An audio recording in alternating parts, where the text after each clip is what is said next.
എല്ലാ സഹോദരങ്ങൾക്കും നമ്മുടെ യൂട്യൂബ് ചാനലിലേക്ക് സ്വാഗതം. ഈ ഒരു വീഡിയോ എന്ന് വെച്ചാൽ ഒരു കമൻറ്റിനുള്ള മറുപടിയാണ് കേട്ടോ. ഈ ഒരു കമൻറ്റിൻ്റെ മറുപടി എന്ന് പറഞ്ഞാൽ കൊടുക്കണമെന്ന് ഞാൻ കുറേ ദിവസമായിട്ട് ആലോചിച്ചുകൊണ്ടിരിക്കുകയാണ്. പക്ഷേ 6 ദിവസമായി ഈ ഒരു കമൻറ്റ് എൻ്റെ കമൻറ്റ് ബോക്സിനകത്ത് വന്നിട്ട് ഇതിന് മറുപടി കൊടുക്കാനായിട്ട് ഞാൻ പറഞ്ഞില്ലേ കുറേ ദിവസമായിട്ട് ഞാൻ ആലോചിക്കുന്നു. പക്ഷേ വീട്ടിൽ എല്ലാവരും ഉള്ളത് കൊണ്ട് മറ്റുള്ളവർ കേൾക്കെ ഇതിൻ്റെ മറുപടി എനിക്ക് ഇടുന്നതിൽ ഒരിത്തിരി ബുദ്ധിമുട്ടുള്ളത് കൊണ്ട് ഞാൻ എന്ത് ചെയ്തു, ഒരു സമയം ഒത്തു വരട്ടെ എന്ന് വിചാരിച്ചു. അപ്പോൾ ഇപ്പോൾ എല്ലാവരും നല്ല ഉറക്കത്തിലാണ്.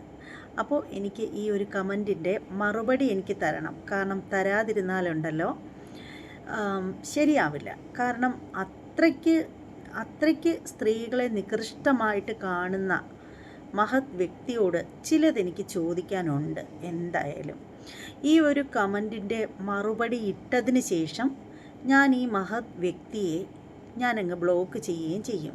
എന്തായാലും മറുപടി ഇട്ടതിന് ശേഷം മാത്രമേ ബ്ലോക്ക് ചെയ്യുള്ളൂ. മറുപടി വീഡിയോ ഇട്ടതിന് ശേഷം. അതായത് ഇതൊരു ഫേക്ക് ഐഡി ആണ് എന്നുള്ളത് തീർച്ചയായും മനസ്സിലാക്കാൻ പറ്റുന്നൊരു കാര്യമാണ്. അതായത് ഈ ഒരു ID എന്ന് വന്നിരിക്കുന്നത് സൂപ്പി എന്നാണ് വന്നിരിക്കുന്നത്. സൂപ്പി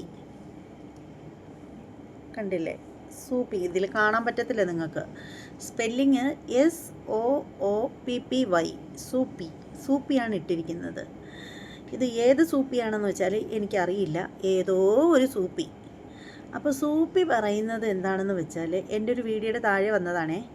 സൂപ്പി പറയുന്നത് ആണിൻ്റെ ശരീരത്തിൽ കച്ചറയില്ല. കച്ചറയെന്ന് വെച്ചാൽ എന്താണ് എനിക്ക് മനസ്സിലാവുന്നില്ല. ആണിൻ്റെ ശരീരത്തിൽ കച്ചറയില്ല. പെണ്ണ് മാസത്തിൽ 15 അഴുക്ക്, അതായത് പെണ്ണിന് മാസത്തിൽ 15 ദിവസം അഴുക്കാണെന്നായിരിക്കും പുള്ളിക്കാരൻ ഉദ്ദേശിച്ചത്. കെട്ട് നാറുന്ന കറുത്ത ചോര പെണ്ണ് മൂത്രിക്കുന്നു. അങ്ങനെയാണ് ഈ പുള്ളിക്കാരൻ ഈ കമൻറ്റിൽ എഴുതിയിരിക്കുന്നത്. കെട്ട് നാറുന്ന കറുത്ത ചോര മൂത്രിക്കുന്നു. അപ്പോൾ ഇത്തരത്തിൽ കമൻ്റ് ഇട്ട ആളിനോട് ഒരുപാട് പേര് അതിന് മറുപടി കൊടുത്തിട്ടുണ്ട്. ഒരു 5-6 പേര് കൊടുത്തിട്ടുണ്ട് അദ്ദേഹത്തിന് മറുപടി. ആ ഒരു മറുപടിയും കൂടി ഞാൻ വായിക്കാം. ഈ സൂപ്പി എന്ന് പറഞ്ഞ വിവരദോഷിക്ക് മറ്റുള്ളവർ കൊടുത്ത മറുപടി. അതിലൊരാൾ കൊടുത്ത മറുപടി എന്ന് പറഞ്ഞാൽ കബീർ എന്ന് പറയുന്ന ഒരു സഹോദരനാണ്. അദ്ദേഹം പറയുന്നു, ആണിന് ഗർഭപാത്രം ഇല്ല. ഗർഭപാത്രത്തിൻ്റെ സുരക്ഷയ്ക്ക് എല്ലാ മാസവും ബ്ലഡ് ക്ലീനിങ് പ്രോസസ്സിംഗ് നടക്കണം. അതിന് സ്ത്രീകൾക്ക് മെൻസസ് പീരീഡ് ഉണ്ടാവുന്നു എന്നാണ് അദ്ദേഹം പറഞ്ഞിരിക്കുന്നത്. പിന്നെ മറ്റൊരാൾ പറഞ്ഞിരിക്കുന്നതെന്ന് പറഞ്ഞാൽ ഷംസു എന്ന് പറയുന്ന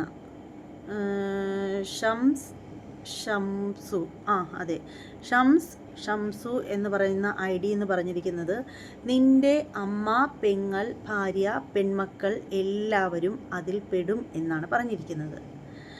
അതുപോലെ പിന്നീട് ഹുസൈൻ എന്ന് പറയുന്ന ആൾ പറഞ്ഞിരിക്കുന്നത്, എന്ന് ആകാശത്തിൽ നിന്നും പൊട്ടി വീണ തങ്കം, അതായത് അയാളെയാണ് പറഞ്ഞിരിക്കുന്നത്. ആകാശത്തിൽ നിന്നും പൊട്ടി വീണിരിക്കുന്ന തങ്കം എന്ന് അയാളെ പറഞ്ഞിരിക്കുകയാണ്. പിന്നീട് അടുത്തത് സലീമ എന്ന് പറയുന്ന സിസ്റ്റർ പറഞ്ഞിരിക്കുന്നത്, ആ അഴുക്ക് ഉള്ളത് കൊണ്ടാണ് നീ ജനിച്ചത്. ആ അഴുക്ക് ഇല്ലായിരുന്നെങ്കിൽ ഇന്ന് ഇങ്ങനെ എഴുതാൻ നീ ഉണ്ടാവുമായിരുന്നില്ല എന്നാണ് പറയുന്നത്. പിന്നീട് അടുത്തത്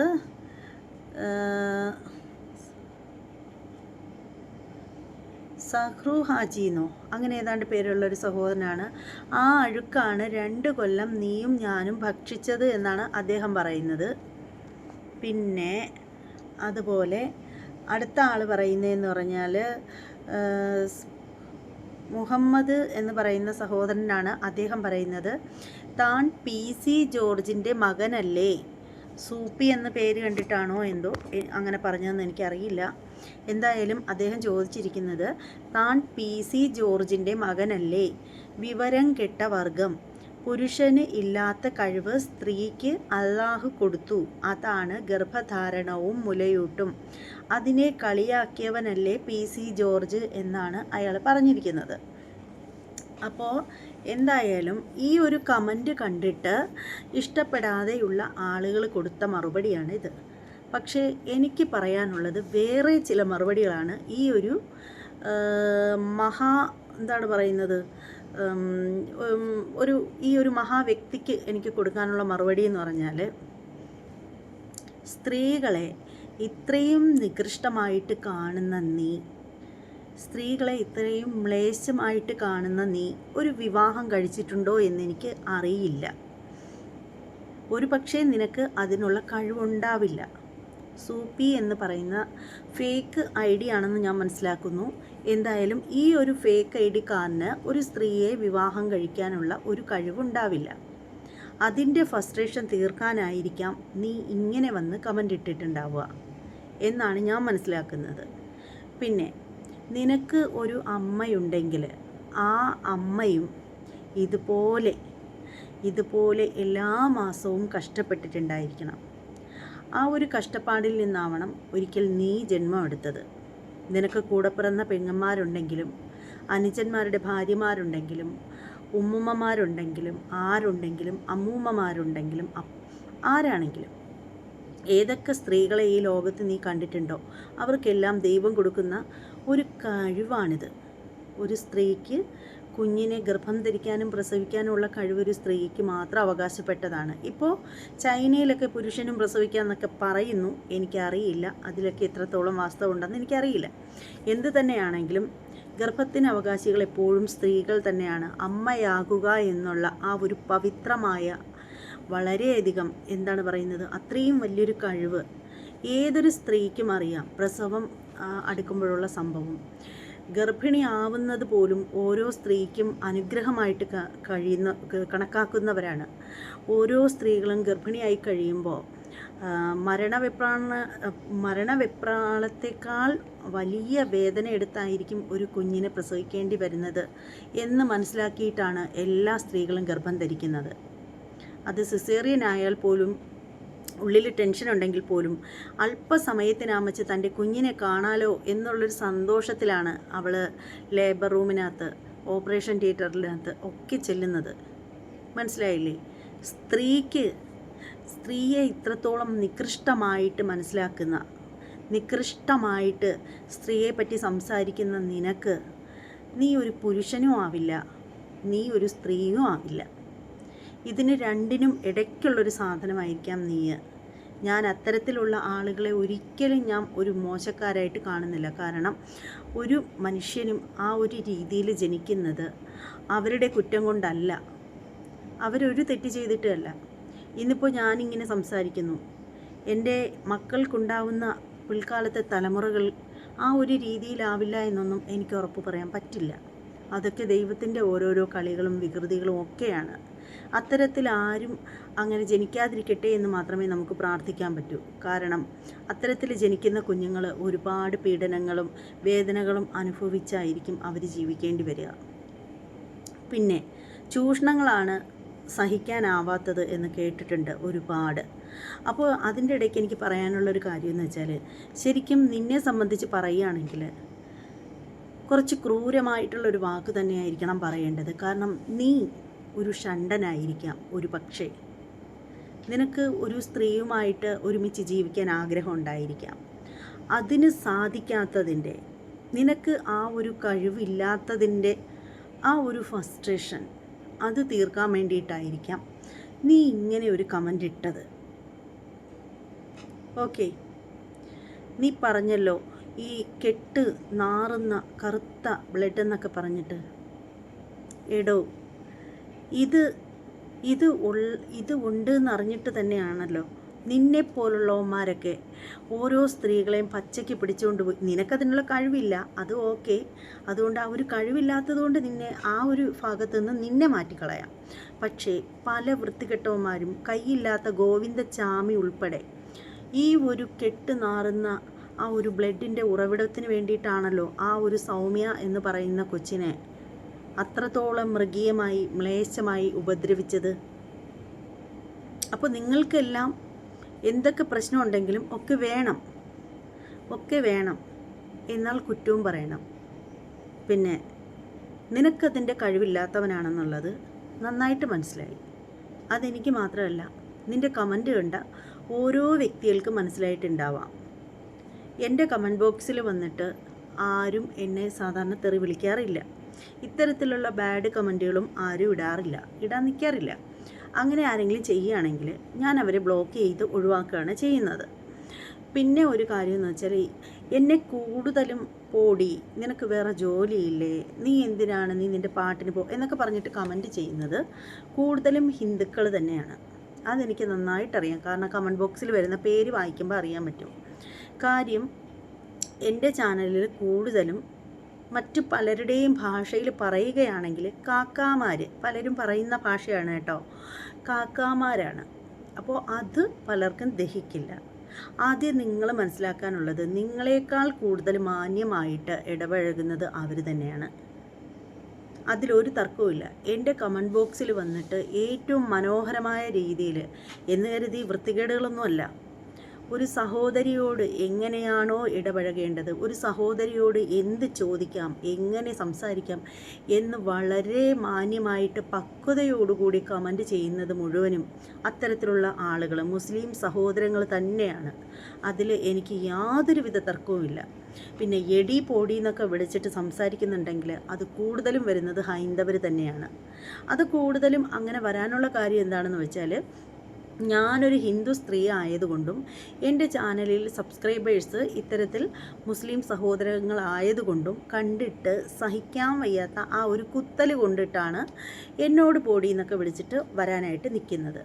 ഇത്തരത്തിൽ പോടി എന്ന് വിളിച്ച് നിനക്ക് വേറെ പണിയില്ലേ എന്നൊക്കെ പറഞ്ഞ് ചോദിക്കുന്ന കമൻറ്റോളികളോട് എനിക്ക് പറയാനുള്ള കാര്യം എന്ന് വെച്ചാൽ, എൻ്റെ പണിയാണ് യൂട്യൂബിൽ വർക്ക് ചെയ്യുന്ന ഒരു യൂട്യൂബറാണ് ഞാൻ. ഓക്കെ, നിങ്ങൾക്ക് മനസ്സിലാക്കി തരാം. ഒരു യൂട്യൂബറാണ് ഞാൻ ഈ വർക്ക് ചെയ്യുന്നതിന് വർക്കിൻ്റെ അടിസ്ഥാനത്തിൽ എനിക്ക് എല്ലാ മാസവും യൂട്യൂബ് അത്യാവശ്യം ഞാൻ അർഹിക്കുന്ന തരത്തിലുള്ള ഒരു സാലറി എനിക്ക് തരുന്നുണ്ട്.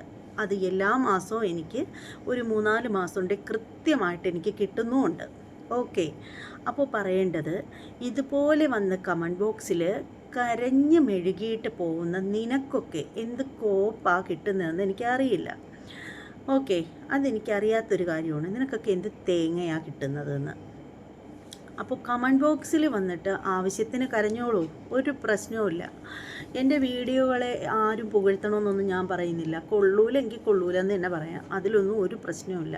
അല്ലെങ്കിൽ ഞാൻ ഇടുന്ന വീഡിയോയ്ക്ക് എന്തെങ്കിലും കംപ്ലൈൻ്റ് ഉണ്ടെങ്കിൽ അതൊക്കെ പറയാം, അതിനൊന്നും ഒരു കുഴപ്പമില്ല. എന്നാൽ മാത്രമേ എനിക്ക് ആ കംപ്ലൈൻ്റൊക്കെ തിരുത്തി കൊണ്ടുവരാൻ പറ്റത്തുള്ളൂ. അപ്പോൾ ഇത് വെറുതെ ഇങ്ങനെ എത്തി നോക്കിയിട്ട് പിന്നെ ഒന്ന് പോടി, അല്ലെങ്കിൽ ചാനൽ നിർത്തി പൊയ്ക്കൂടെ, നിനക്ക് വേറെ പണിയില്ലേ, ഈ പണിയില്ലാത്തവർക്കൊക്കെ പണി തരാനാണോ ഈ വായി നോക്കികൾ നടക്കുന്നത്? എനിക്ക് മനസ്സിലാവുന്നില്ല. എൻ്റെ പണിയാണ് യൂട്യൂബ് ചാനൽ. അതിന് പോകുന്നത് എൻ്റെ നെറ്റ്, എൻ്റെ പൈസ, എൻ്റെ കറണ്ട്, എൻ്റെ സമയം ഒക്കെയാണ്. എനിക്കതിൽ പ്രശ്നമില്ലെങ്കിൽ നിന്നെയൊക്കെ ഒരുത്തന്മാരെയും ഒരുത്തികളെയും ആവശ്യമില്ലാതെ വന്ന് എൻ്റെ വീഡിയോ കാണൂ, വന്ന് എൻ്റെ ലൈവിൽ വന്നിട്ട് പോകുമെന്നും പറഞ്ഞ് ഞാൻ ആരെയും നിർബന്ധിക്കാറില്ല. ഇഷ്ടമുള്ളവർ വന്നാൽ മതി, ഇഷ്ടമുള്ളവർ കണ്ടാൽ മതി, അത്രയേ ഉള്ളൂ. അത് ഒരാളാണെങ്കിൽ പോലും മാന്യതയുള്ള ആൾ, അമ്മയും പെങ്ങളെയും കണ്ടാൽ തിരിച്ചറിയാൻ അറിയാവുന്നവർ മാത്രം മതി എൻ്റെ സബ്സ്ക്രൈബേഴ്സായിട്ട്. അല്ലാത്തവരെയൊന്നും എനിക്ക് ഒട്ടും താല്പര്യമില്ല. അപ്പോൾ അങ്ങനെ വരുന്നവരെ ബ്ലോക്ക് ചെയ്യുമ്പോൾ ഒരൊറ്റ കമൻറ്റ് മാത്രമേ ആരായാലും ഇടുകയുള്ളൂ. പിന്നീട് ബ്ലോക്ക് ചെയ്യുന്നുള്ള കാര്യത്തിൽ യാതൊരു തർക്കവുമില്ല. അപ്പോൾ എൻ്റെ ചാനലിൽ വന്നിട്ട് എന്നോട് പോടി എന്ന് പറയുമ്പോൾ ഓർക്കുക, നിങ്ങൾ വലിഞ്ഞു കയറിയാണ് എൻ്റെ ചാനലിലേക്ക് വരുന്നത്. റിയാക്ഷൻ വീഡിയോയുടെ ചാനലാണെന്ന് അറിയാമല്ലോ, പിന്നെ എന്തിനാ നാണമില്ലാതെ ഇങ്ങോട്ട് വരുന്നത്? നിങ്ങൾക്ക് വേറെ എന്തെല്ലാം നല്ല ചാനലുകളുണ്ട് നിലവിൽ, ആ ചാനലുകളിലേക്കൊക്കെ പോകണം. വെറുതെ നെഗറ്റീവ് അടിക്കാൻ വേണ്ടിയിട്ട് മാത്രം ഇങ്ങോട്ട് വരണ്ട. പിന്നീട് മനസ്സിലാക്കേണ്ട ഒരു കാര്യം എന്ന് വെച്ചാൽ, നമ്മൾ യൂട്യൂബേഴ്സിന് ഇപ്പോൾ സർക്കാർ ഒരു പരിഗണന തന്നിട്ടുണ്ട്. ബാഡ് കമൻറ്റുകൾ ആരിട്ടാലും സ്ക്രീൻഷോട്ട് എടുത്തിട്ട് കംപ്ലൈൻറ്റ് ചെയ്യുകയാണെങ്കിൽ നടപടി ഉണ്ടാവും എന്നുള്ളൊരു കാര്യത്തിൽ. ആ ഒരു കാര്യത്തിൽ പലരും വിചാരിച്ച് വെച്ചിരിക്കുന്നത്, ഓ പിന്നെ ഹണി റോസൊക്കെ അല്ലല്ലോ ഇവളൊക്കെ എന്നൊരു ചിന്താഗതിയൊന്നും ആർക്കും വേണ്ട. സ്ക്രീൻഷോട്ട് എടുത്ത് കറക്റ്റായിട്ട് ഇട്ട് കൊടുത്ത് കംപ്ലൈൻറ്റ് കൊടുക്കുകയാണെങ്കിൽ തെളിവാണ് മുഖ്യം. ആ ഒരു തെളിവിൻ്റെ അടിസ്ഥാനത്തിൽ കൊടുക്കുകയാണെങ്കിൽ അവർ ആക്ഷൻ എടുക്കും എന്നുള്ള കാര്യത്തിൽ ഉറപ്പാണ്. അങ്ങനെ ഒരു 3-4 യൂട്യൂബേഴ്സിൻ്റെ പരാതികൾക്ക് സർക്കാരിൻ്റെ ഭാഗത്ത് നിന്നും അന്വേഷണമൊക്കെ ആരംഭിച്ചിട്ടുണ്ട്. ആ ഒരു ഇത് ചെയ്ത ആളുകളെ തീർച്ചയായും ശിക്ഷിക്കും എന്നുള്ള കാര്യത്തിലൊക്കെ ഉറപ്പായിട്ടുണ്ട്. അത് നിങ്ങളിൽ പലർക്കും കുറച്ച് കഴിയുമ്പോൾ മനസ്സിലാവും. ഒരു 3-4 ചാനലുകാർക്ക് അതിന് ഗവൺമെൻറ്റിൻ്റെ ഭാഗത്തു നിന്നും സപ്പോർട്ട് കിട്ടിയിട്ടുണ്ട്. അവർക്ക് അന്വേഷിക്കാമെന്നും എത്രയും പെട്ടെന്ന് ആ ഒരു കമൻറ്റ് ചെയ്ത ആളുകൾക്ക് വേണ്ടുന്ന ശിക്ഷ കൊടുക്കാമെന്നൊക്കെ പറഞ്ഞിട്ടുണ്ട്. അപ്പോൾ ഇതൊന്നും വെറും തമാശയല്ല. പിന്നീട് കയ്യും കാലും പിടിക്കാനായിട്ട് നിൽക്കരുത് കേട്ടോ. ഇത്രേ പറയാനുള്ളൂ. അപ്പോൾ ഇനി ഈ ഒരു വീഡിയോയെക്കുറിച്ചിട്ടുള്ള നിങ്ങളുടെ അഭിപ്രായങ്ങളൊക്കെ നിങ്ങൾ കമൻറ്റ് ചെയ്തേക്കുക. ഒരു 6 ദിവസമായി ഈ ഒരു വീഡിയോ ഇവിടെ ഇങ്ങനെ വന്ന് കിടന്ന് കളിക്കാൻ തുടങ്ങിയിട്ട്. ഈ ഒരു വീഡിയോയ്ക്ക് മറുപടി വേണേൽ എനിക്ക് എന്തെങ്കിലും ഒരു കുട്ടി മറുപടി ഇട്ട് ഒഴിവാക്കാമായിരുന്നു. പക്ഷേ അത് പോരാന്ന് തോന്നി. കാരണം സ്ത്രീത്വത്തെ ഇത്രയും അപമാനിക്കുന്ന ഒരു കമൻറ്റ്, വേണമെങ്കിൽ ഇത് കംപ്ലയിൻറ്റ് ചെയ്യാൻ പറ്റും. സ്ക്രീൻഷോട്ട് എടുത്ത് നല്ല രീതിയിൽ കംപ്ലയിൻറ്റ് ചെയ്യാൻ പറ്റിയൊരു കമൻറ്റാണിത്. പക്ഷേ വേണ്ട, ഞാനായിട്ട് അങ്ങനെ ആർക്കും ഒരു ദ്രോഹത്തിന് നിൽക്കുന്നില്ല. അത് ഞാൻ ആഗ്രഹിക്കുന്നില്ല. അതുകൊണ്ട് തന്നെ ഒരു മറുപടി നല്ലതുപോലെ തരണമെന്ന് എനിക്ക് തോന്നി. കാരണം ഞാനും ഒരു സ്ത്രീയാണല്ലോ. അപ്പോൾ അതുകൊണ്ട് തന്നെ ഒരു സ്ത്രീയെ പാടെ അപമാനിക്കുന്ന തരത്തിലുള്ള ഇത്തരത്തിലുള്ള നാറിയ കമൻറ്റുകളുമായിട്ട് ഈ ഒരു കമൻ്റ് ഇട്ട ആ ഒരു നപുംസകത്തിനോട് എനിക്ക് പറയാനുള്ളത്, മേലാൽ എൻ്റെ കമൻറ്റ് ബോക്സിൽ വന്ന് ചൊറിയാൻ നിൽക്കരുത്. കണ്ടം വഴി ഓടിക്കൊള്ളണം. ഓക്കെ. അപ്പോൾ നമ്മുടെ ചാനൽ ഇതുവരെയും സബ്സ്ക്രൈബ് ചെയ്യാത്ത ആളുകളൊക്കെ ഉണ്ടെങ്കിൽ ഒന്ന് സബ്സ്ക്രൈബ് ചെയ്തേക്കണം. ബെല്ലൈക്കൺ കൂടി ഒന്ന് ഓൺ ചെയ്ത് വെക്കണം. ഇനി മറ്റൊരു വീഡിയോയുമായിട്ടൊക്കെ വരാം. എല്ലാവർക്കും ബൈ.